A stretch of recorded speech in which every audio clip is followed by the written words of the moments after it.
ଆଜି ପବିତ୍ର ଓଢ଼ଣ ଷଷ୍ଠୀ ତଥା ପଞ୍ଚସଖାଙ୍କର ମଧ୍ୟରେ ସନ୍ଥ ଯଶୋବନ୍ତ ଦାସଙ୍କର ବ୍ରହ୍ମଲୀନ ଦିବସ। କଥାରେ ଅଛି, ଆଗତ ନାଗତ ଅଚ୍ୟୁତ ଭଣେ, ବଳରାମ ଦାସ ତତ୍ତ୍ୱ ବଖାଣେ। ଆଗମ ଭାବ ଜାଣେ ଯଶୋବନ୍ତ, ଗାର କଟା ଯନ୍ତ୍ର ଜାଣେ ଅନନ୍ତ। ଭକତି ଭାବ ଜାଣେ ଜଗନ୍ନାଥ, ପଞ୍ଚସଖାଏ ଓଡ଼ିଶା ମହନ୍ତ।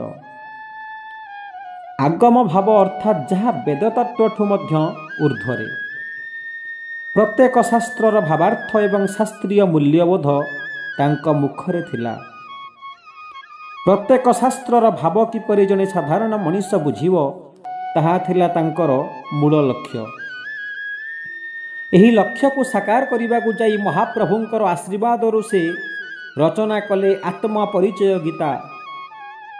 ଘରେ ଘରେ ଓଡ଼ିଆଙ୍କର ଅତି ପରିଚିତ ଟୀକା ଗୋବିନ୍ଦ ଚନ୍ଦ୍ର। ପ୍ରେମ ଭକ୍ତି ବ୍ରହ୍ମ ଗୀତା ତାଙ୍କ ଅନନ୍ୟ କୃତି। 1487ରେ ପିତା ବଳଭଦ୍ର ମଲ୍ଲ ଏବଂ ମାତା ରେଖା ଦେବୀଙ୍କ କୋଳ ମଣ୍ଡନ କରି ଜଗତସିଂହପୁର ଜିଲ୍ଲା ନାଇଲୋ ନନ୍ଦୀଗ୍ରାମ ଅଢ଼ଙ୍ଗଗଡ଼ରେ ଜନ୍ମଗ୍ରହଣ କରିଥିଲେ ସେହି ତ୍ରିକାଳଦର୍ଶୀ ଯଶୋବନ୍ତ ଗୋସାଇଁ।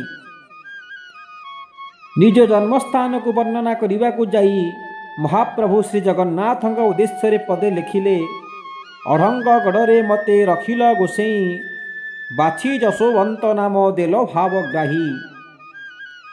ଶ୍ରୀ ଜଗନ୍ନାଥ ଏବଂ ପଞ୍ଚସଖା ଯେ ଏକ ଏବଂ ଅଭିନ୍ନ, ଏହା ପ୍ରମାଣ କରିବାକୁ ଯାଇ ପ୍ରଭୁ ଓଢ଼ଣ ଷଷ୍ଠୀ ଦିନ ମହାପ୍ରଭୁ ସୂକ୍ଷ୍ମ ରୂପେ ଯାଇ ପହଞ୍ଚି ଯାଆନ୍ତି ନିଜ ଅନନ୍ୟ ଭକ୍ତ ଯଶୋବନ୍ତଙ୍କ ଗାଦିରେ। ଆଉ ସେହିଠାରେ ହିଁ ହୁଏ ସଖା ଏବଂ ମହାପ୍ରଭୁଙ୍କର ମହାମିଳନ। ଆଉ ଯଶୋବନ୍ତ ଗୋସାଇଁ ଲୀନ ହୋଇଯାଇଥିଲେ ସେହି ପରଂବ୍ରହ୍ମଙ୍କର ଶ୍ରୀ ଅଙ୍ଗରେ।